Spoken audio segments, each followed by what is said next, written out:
hapon. Diretso hapunan. Ayan. Tara. Ihanda ko lang. Nabubulol ako sa prepare. Ihanda ko lang yung aking mga ingredients, guys. Yung ating papakuluan na panghalo natin sa sopas. Yan. 4 na slice na manok. Pwede na yan. Slice lang tayo ng sibuyas. Ating mga gagamitin para sa pagluto ng ating sopas. Lang ulan dito sa amin eh. Kala ko lalakas. Pampainit lang pala.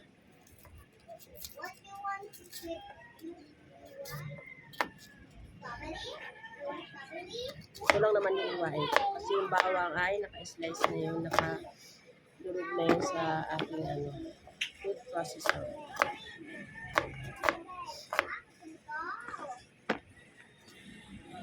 At yung ating kalahating cabbage, hinati ko lang siya, guys.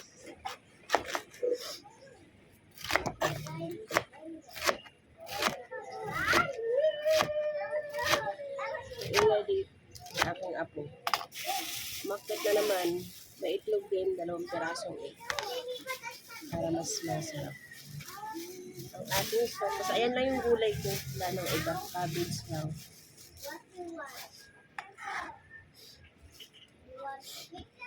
Sip ko na liwat ako.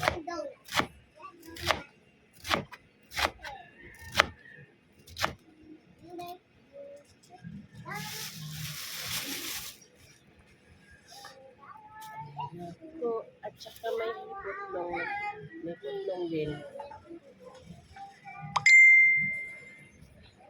Ay mo talaga.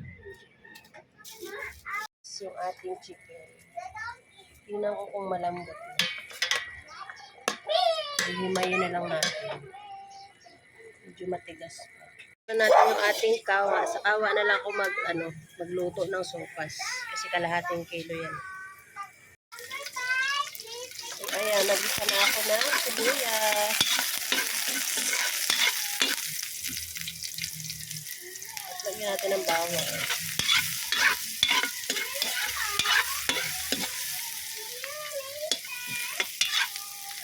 Nilagay ko na yung ating manok. Yung manok natin kaperanggo. Ang palasa lang yan, guys.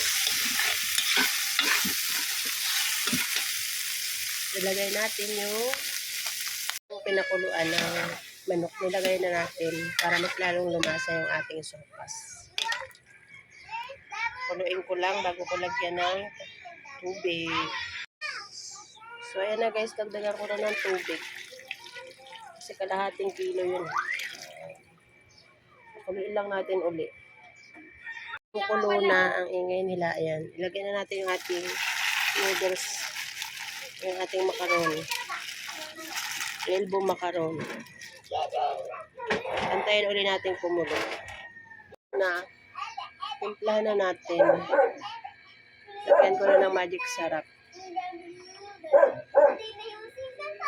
Pamintang powder. At asin. Ayan, asin. At haluin natin.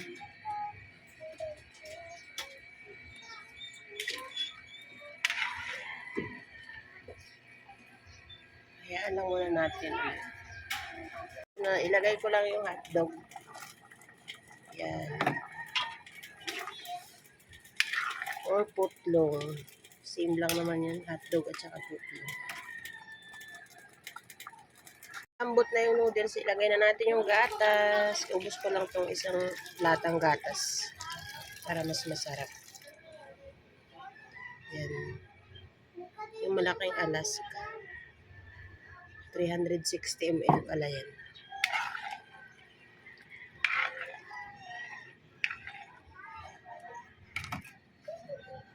Na natin yung ating cabbage. Ayan.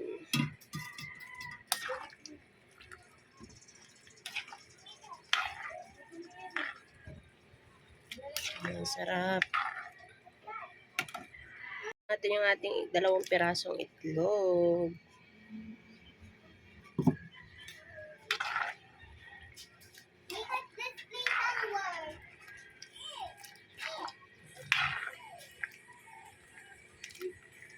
Ayan na guys, yung ating sopas. Luto na. Ayan, kain na tayo.